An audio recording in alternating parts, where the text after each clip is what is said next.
The first thing everyone noticed about him was his size. Big, soft-looking, slow-moving, the kind of inmate predators circled like vultures. When the new black inmate walked into cell block E, the racist gang at the back table didn't even bother whispering. "Look at that whale," their leader laughed. "Bet he won't last a week." By lunch, they had already chosen him as their entertainment. 4 gang members cornered him in the cafeteria, shoving his tray out of his hands, laughing as food splattered across his shirt. But he didn't yell, didn't swing back, didn't even blink. He just looked down at the floor, breathing slow, controlled, measured, like a man counting seconds.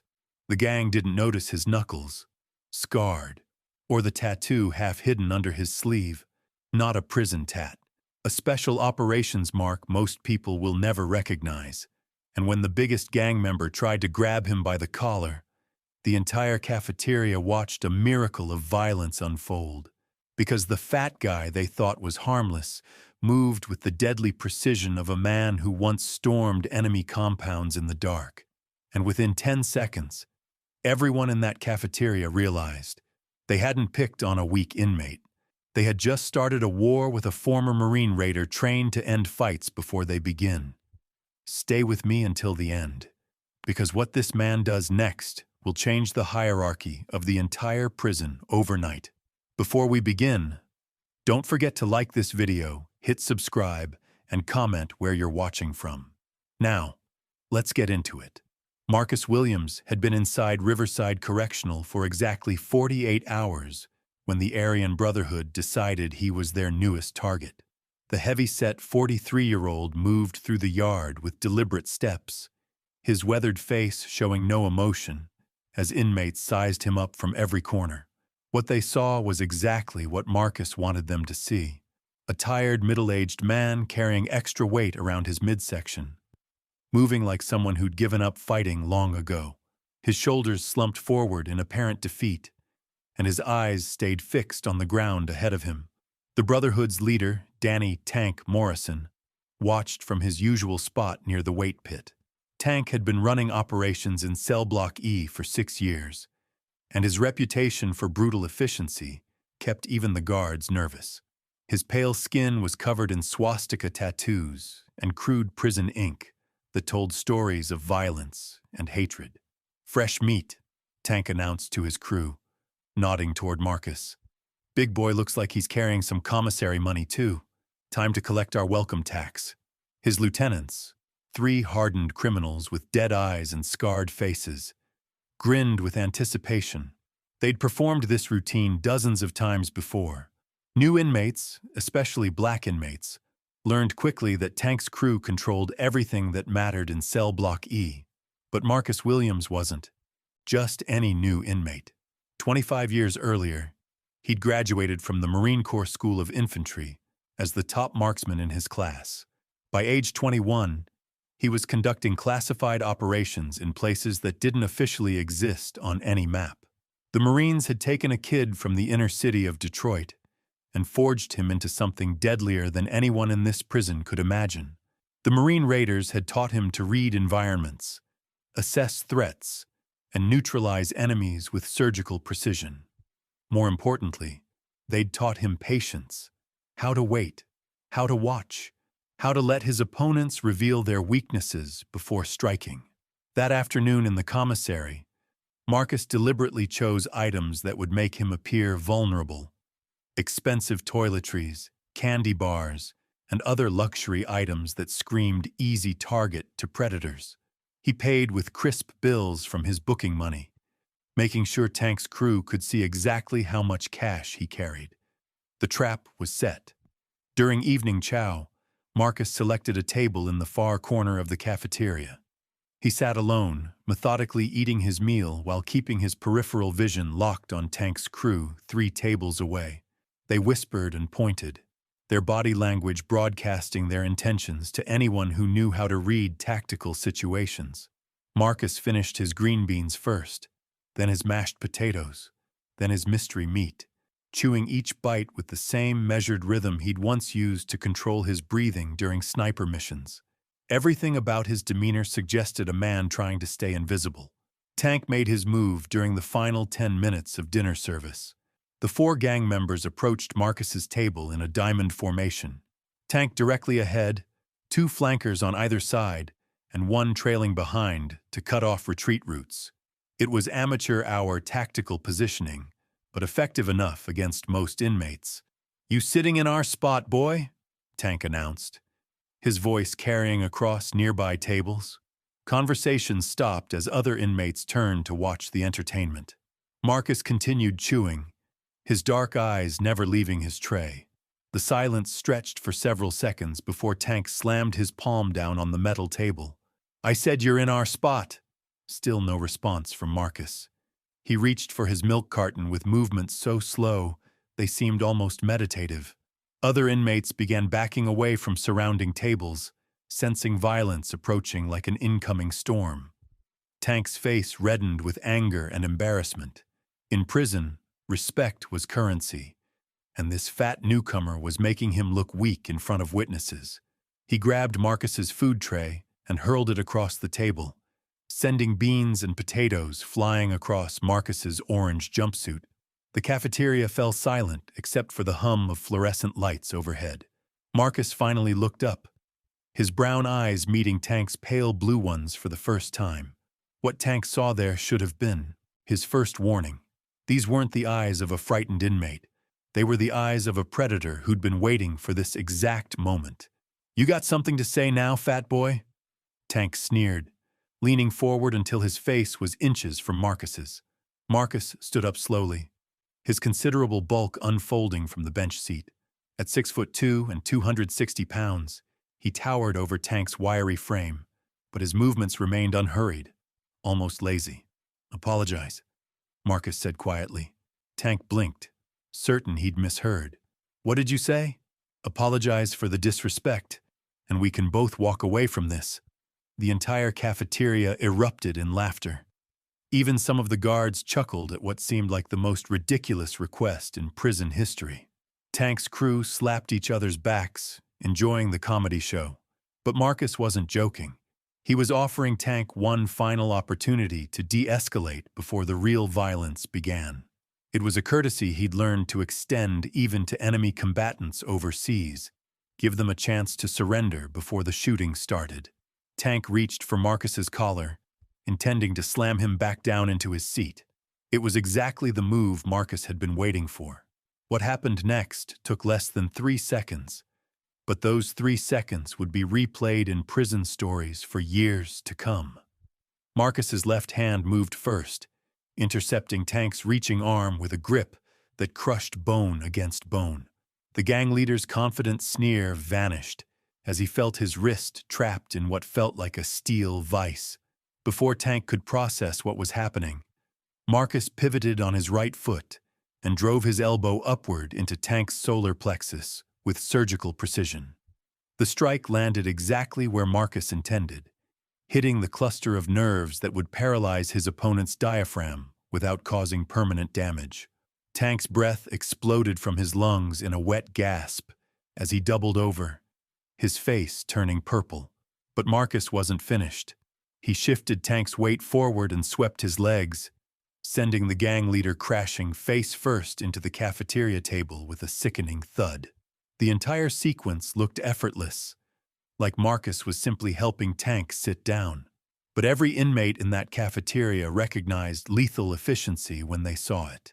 Tank's 3 lieutenants stood frozen, their mouths hanging open as their supposedly invincible leader writhed on the floor, clutching his ribs and gasping like a fish out of water. They'd expected their victim to cower, maybe throw a wild punch or two before getting beaten down. They hadn't expected to witness a textbook demonstration of close-quarters combat. Marcus calmly reached down and retrieved his milk carton from the floor, taking a slow sip while Tank struggled to remember how breathing worked. The silence in the cafeteria was absolute except for Tank's labored wheezing. "Like I said," Marcus spoke quietly, his voice carrying clearly in the dead silence. "Apologize for the disrespect." One of Tank's crew members, a scarred Latino named Carlos, finally found his voice. "You just made the biggest mistake of your life, old man. You have no idea who you're messing with." Marcus turned his attention to Carlos, and the younger man immediately took a step backward. There was something in Marcus's eyes that triggered every survival instinct Carlos had developed during his 15 years inside. "I know exactly who I'm dealing with," Marcus replied, his tone conversational. "Small-time prison gang thinks they run the yard because nobody's challenged them lately. Amateur hour intimidation tactics. Sloppy formation when approaching a target. Poor situational awareness." He gestured toward Tank, who was slowly pushing himself up to his knees, blood trickling from his nose where it had connected with the table edge. "Your leader just learned that size and reputation don't mean much against proper training. Question is whether the rest of you are smart enough to learn from his mistake." The guards had noticed the commotion by now, but they made no move to intervene. Prison fights were part of the daily routine, and as long as nobody pulled weapons or tried to kill anyone, they usually let things play out naturally. Besides, seeing Tank get humbled was probably entertainment for them too. Word spread through cell block E faster than wildfire. By the time evening count was called, every inmate knew that the new fat guy had put Tank Morrison on his back in under 3 seconds. The story grew with each telling, but the core facts remained consistent. Marcus returned to his cell and sat on his thin mattress, reading a paperback novel as if nothing had happened. His cellmate, a nervous kid named Tommy doing time for drug possession, watched him with wide eyes. "Dude, you just signed your death warrant," Tommy whispered. "Tank's got connections all over this place. They're gonna come for you with numbers." Marcus turned a page in his book without looking up. "Let them come. You don't understand, man. They'll get you in the showers, or the library, or during yard time. They'll wait until you're isolated and then—" "Tommy," Marcus interrupted gently, "I appreciate the concern, but I've been dealing with people who want to kill me since before you were born. Prison gangs don't scare me." What Tommy didn't know was that Marcus had already identified 17 different tactical positions throughout cell block E, where he could establish defensive superiority if attacked. He'd mapped guard patrol patterns, noted which inmates were affiliated with which gangs, and calculated response times for various emergency scenarios. The Marine Raiders had trained him to treat every environment as a potential battlefield, and Riverside Correctional was just another area of operations that required assessment and planning. That night, as most inmates settled into their bunks, Tank held court in the common area with his remaining credible muscle. His nose was swollen, and both eyes were developing spectacular bruises, but his pride had taken more damage than his face. "We hit him tomorrow during yard time," Tank wheezed, his voice still rough from the solar plexus strike. "Get him isolated near the fence, away from the guards. I want him to understand what happens when you disrespect the Brotherhood." His crew nodded eagerly, but several veteran inmates who overheard the conversation exchanged knowing glances. They'd seen newcomers surprise established powers before, and it rarely ended well for the established powers. Marcus Williams had just announced his presence in cell block E with a demonstration of controlled violence that left no doubt about his capabilities. The question wasn't whether Tank would try to retaliate. The question was whether Tank and his crew would survive their next encounter with a man who'd spent 2 decades perfecting the art of combat. As lights out was called, and the cell block settled into uneasy quiet, Marcus lay on his bunk, staring at the ceiling. He wasn't thinking about tomorrow's inevitable confrontation. He was thinking about the chain of events that had led him to this place. The Marines had given him purpose, discipline, and deadly skills, but civilian life had been harder to navigate than any battlefield he'd ever seen. Jobs that felt meaningless after years of life-or-death missions. Relationships that couldn't survive his emotional walls. Alcohol that numbed the memories but created new problems. The arrest had been almost a relief. Aggravated assault charges for putting 3 gang members in the hospital after they'd tried to rob him outside a Detroit bar. His public defender had pushed for a plea deal, and Marcus had accepted 18 months rather than risk a longer sentence at trial. But sitting in this cell, Listening to Tommy's nervous breathing and the distant sounds of inmates settling in for the night, Marcus realized something important. For the first time in years, he felt like himself again. The man who'd once led raids into hostile territory, who'd made split-second decisions that saved lives, who'd earned the respect of the most elite warriors in the world. Tank Morrison and his crew thought they were hunting prey. They had no idea they'd just awakened a predator who'd been dormant too long. The next morning arrived with the metallic clang of cell doors opening for breakfast count. Marcus moved through his routine with the same methodical precision he'd used overseas. Push-ups, sit-ups, stretching exercises that kept his body combat-ready despite the limitations of his 6x8 cell. Tommy watched nervously as Marcus performed movements that looked more like military drills than prison workouts. "Man, you sure you don't want to stay in today? Maybe talk to the warden about protective custody?" Marcus folded his blanket with sharp creases that would have passed inspection at Paris Island. "Running never solved anything, kid. Besides, they need to understand the new rules." What Tommy couldn't see was the tactical assessment happening behind Marcus's calm exterior. Every muscle movement, every breath, every mental calculation was preparing for what military strategists called inevitable contact with hostile forces. During breakfast, the tension in the cafeteria was thick enough to cut with a knife. Tank sat at his usual table, his face a rainbow of purple and yellow bruises, whispering urgently to a larger group than usual. Word had spread beyond Cell Block E, and now representatives from other gangs watched the drama unfold. Marcus selected his usual corner table, but this time he wasn't alone. 3 older black inmates had positioned themselves nearby, veterans of the prison system who recognized real danger when they saw it. "Name's Big Jim," the largest of the 3 said quietly, sliding onto the bench across from Marcus. "Been watching how you carry yourself. Military?" Marcus nodded slightly, never taking his eyes off Tank's expanding crew.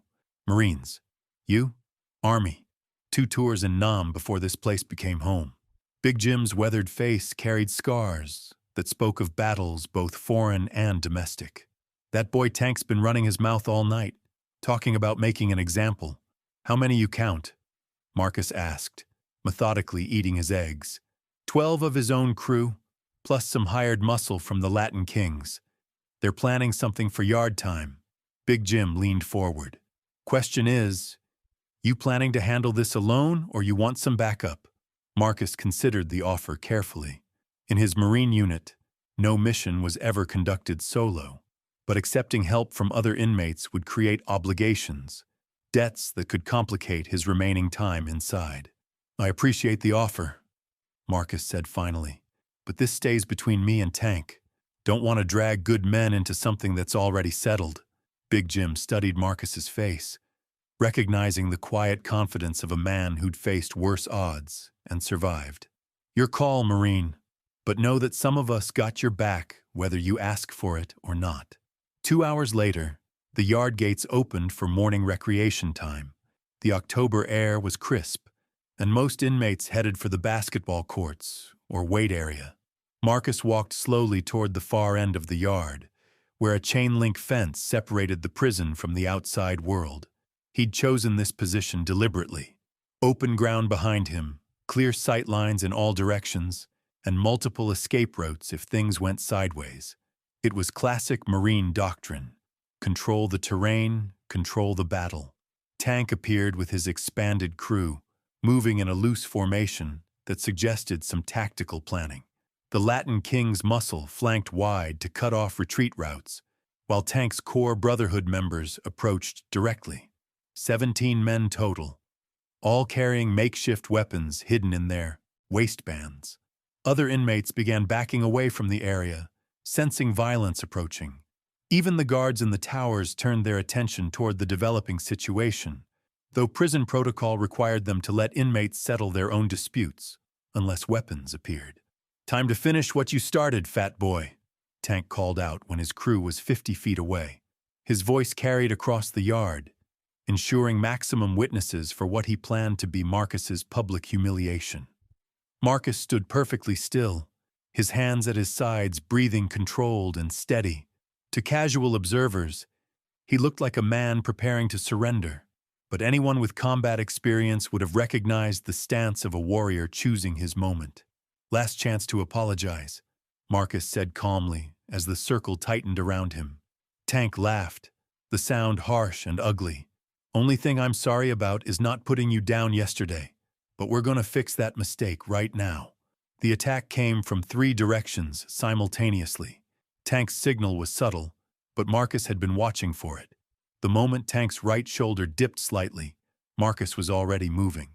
The first attacker, a wiry skinhead with a sharpened toothbrush, lunged forward, aiming for Marcus's ribs.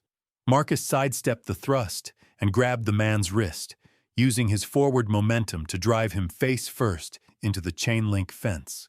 The makeshift weapon clattered away as the attacker slumped to the ground, unconscious. The second man tried to grab Marcus from behind, but Marcus had already pivoted, driving his elbow backward into the attacker's solar plexus with bone-crushing force. The man doubled over, gasping, and Marcus finished him with a knee strike to the face that sent blood spraying across the concrete. The entire sequence took less than 5 seconds, and suddenly Tank's numerical advantage didn't look quite so overwhelming. "Take him down!" Tank screamed, his voice cracking with desperation. The remaining attackers rushed forward in a disorganized mob, exactly what Marcus had been hoping for. Years of close-quarters combat training had taught him that multiple opponents were most vulnerable when they clustered together, interfering with each other's movements. Marcus moved through the group like a force of nature, his strikes precise and economical. A throat punch here, a leg sweep there, an elbow to the temple that dropped a man like a stone. Each movement flowed into the next with deadly choreography that left opponents unconscious or writhing in pain. The Latin King's muscle, who'd been confident about overwhelming one fat inmate, found themselves facing something they'd never encountered before. This wasn't prison brawling or street fighting. This was military combat, refined through years of training and real-world application. Within 30 seconds, 8 men lay groaning on the concrete. The remaining attackers hesitated, suddenly uncertain about their chances against a man who moved like violence incarnate. Tank pulled a sharpened piece of metal from his waistband, his face twisted with rage and fear. "Come on then, Marine. Let's see how tough you are when it's just you and me." Marcus smiled for the first time since the fight began. This was what he'd been waiting for. One-on-one, no distractions, just pure skill against desperation. Tank charged forward, swinging his improvised blade in wild arcs that telegraphed his intentions from miles away. Marcus waited until the last possible second, then stepped inside Tank's reach and caught his weapon arm at the wrist. The bone snapped with an audible crack that echoed across the yard. Tank's scream was cut short as Marcus drove his knee upward into Tank's ribcage, lifting the smaller man completely off his feet. The makeshift weapon spun away across the concrete as Tank collapsed in a heap. The entire yard had gone silent except for the groans of injured men and Tank's labored breathing. Guards were finally moving toward the scene, but they took their time, letting the situation resolve itself naturally. Marcus stood over Tank's writhing form, his orange jumpsuit barely wrinkled despite the violence. His breathing remained steady, controlled, like a man who'd just finished a light workout rather than dismantling 17 opponents. "Anybody else want to discuss disrespect?" Marcus asked quietly, his voice carrying clearly across the yard. The remaining gang members backed away, their hands visible and empty. The message was crystal clear. The old hierarchy was dead, and a new apex predator had claimed the territory. Big Jim approached slowly, his weathered face split by a wide grin. "Damn, Marine. Haven't seen anything like that since my army days. Where'd you learn to move like that?" "Fallujah, Helmand Province. Places where hesitation got you killed," Marcus replied, watching as medical staff rushed onto the yard to tend to the injured. Tank was loaded onto a stretcher, his arm bent at an unnatural angle, and his face a mask of pain and defeat. As they carried him past Marcus, he managed to whisper through gritted teeth, "This ain't over." Marcus leaned down until his face was inches from Tank's. "Yes, it is. And if you're smart, you'll remember that every day for the rest of your sentence." The aftermath was swift and decisive. Tank and 6 of his crew were transferred to the medical wing, then to administrative segregation pending investigation. The Latin King's muscle disappeared back into the general population, suddenly uninterested in any further conflict with the new guy. By evening count, stories of the yard fight had spread throughout the entire prison complex, each telling added new details, but the core facts remained consistent. The fat new inmate had single-handedly dismantled the most feared gang in Cell Block E. Marcus's status in the prison hierarchy shifted overnight. Inmates who'd ignored him before now nodded, respectfully, when he passed. Gang leaders from other blocks sent cautious messages through intermediaries, testing whether the new power player was interested in alliances or territorial agreements. Marcus rejected all overtures. He wasn't interested in running gangs or controlling territory. He just wanted to serve his time in peace, with the respect that came from demonstrated capability. That night, lying on his bunk with Tommy snoring softly in the bed below, Marcus reflected on how quickly things had changed. Yesterday, he'd been nobody. Today, he was the most respected inmate in Cell Block E, possibly in the entire facility. But respect earned through violence was a double-edged sword. There would always be someone looking to make their reputation by taking down the top dog. Young inmates eager to prove themselves, older cons feeling disrespected, gang leaders from other facilities who might transfer in with something to prove. Marcus had bought himself space and time, but he'd also painted a target on his back that would follow him for the rest of his sentence. The question wasn't whether someone else would challenge him. The question was when, and whether they'd be smart enough to learn from Tank's mistake. Outside his window, searchlights swept the yard in their endless patterns, and the sounds of the prison night settled into familiar rhythms. But Marcus Williams knew that peace was temporary in a place where violence was currency and respect was measured in blood. The war for Cell Block E was over. The question now was whether Marcus was ready for the larger conflict that his victory had just declared. In the weeks following Tank's humiliation, Marcus Williams found himself navigating a completely transformed landscape inside Riverside Correctional. The brutal efficiency of his yard demonstration had created ripples that extended far beyond Cell Block E, reaching into every corner of the prison complex. Word traveled through the underground networks that connected state facilities across the region. Phone calls were made during visitation hours. Messages passed through transferred inmates, and soon Marcus's reputation preceded him into conversations he never heard. Prison systems operated on their own twisted version of social media, and the story of the Marine who dismantled the Aryan Brotherhood had gone viral. But respect earned through violence came with complications Marcus hadn't anticipated. The first test arrived on a Tuesday morning during breakfast service. A massive inmate named Diesel walked directly to Marcus's table, his arms covered in teardrops and spiderweb tattoos that told stories of decades behind bars. At 6'6" and 300 pounds of solid muscle, Diesel represented everything the prison system could forge from raw human material. "Heard you think you're some kind of badass," Diesel announced, his voice carrying across the cafeteria. Conversation stopped as inmates turned to witness what appeared to be the next chapter in Marcus's violent saga. Marcus continued eating his oatmeal, never looking up from his tray. "Just trying to do my time in peace, brother." "Peace?" Diesel laughed, the sound echoing off concrete walls. "You put Tank in the infirmary and think that brings peace? You declared war on every white boy in this place, and now they're looking to me for answers." This was the moment Marcus had been expecting. Prison hierarchies demanded constant reinforcement through demonstrations of power. His victory over Tank had created a vacuum that needed filling, and nature abhors a vacuum. Tank disrespected me, Marcus said quietly, finally meeting Diesel's eyes.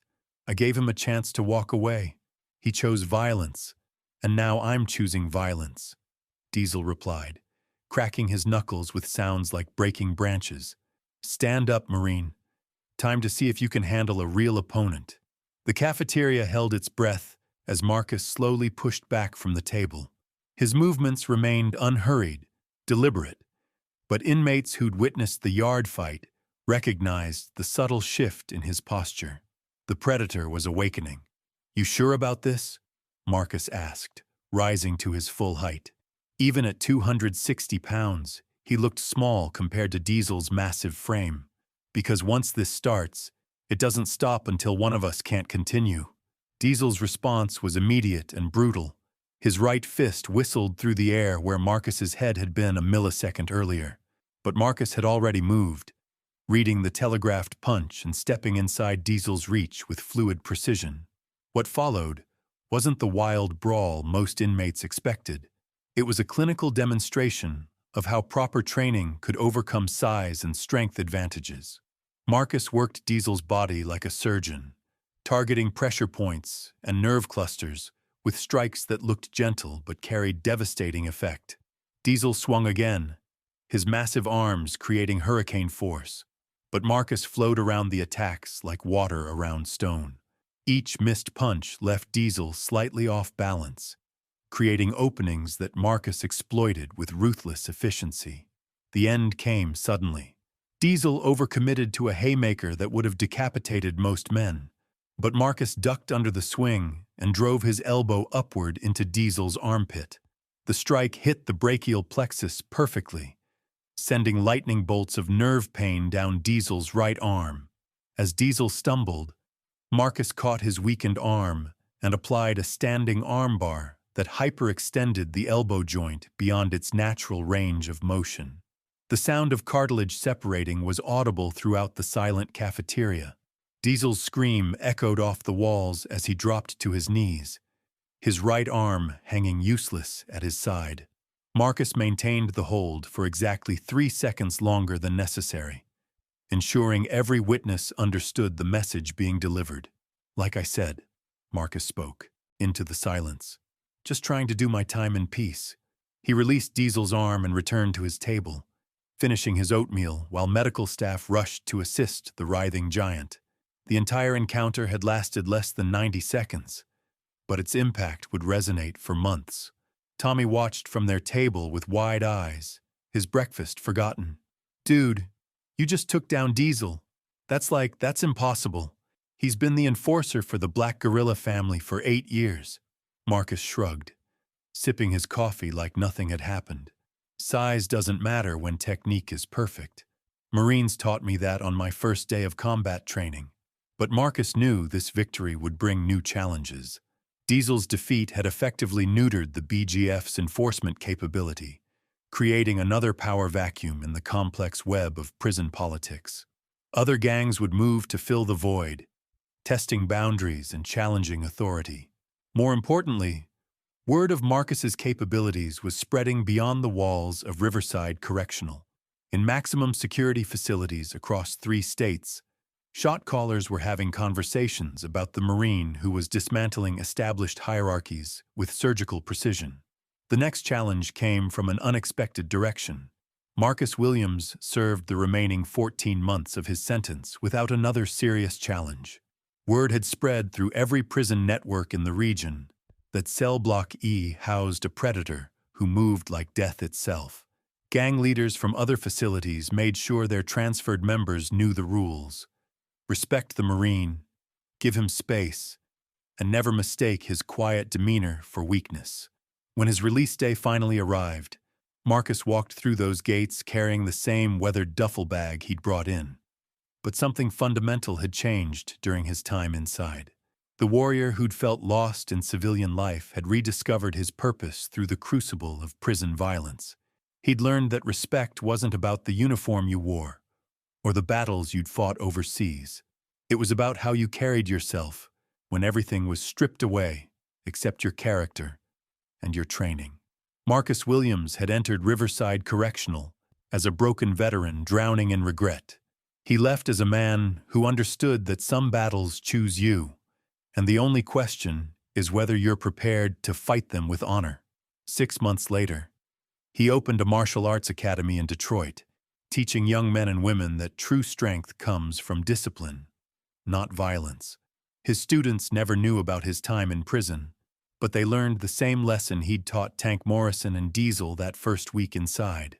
Never judge a warrior by his appearance. The deadliest predators often wear the most humble disguises.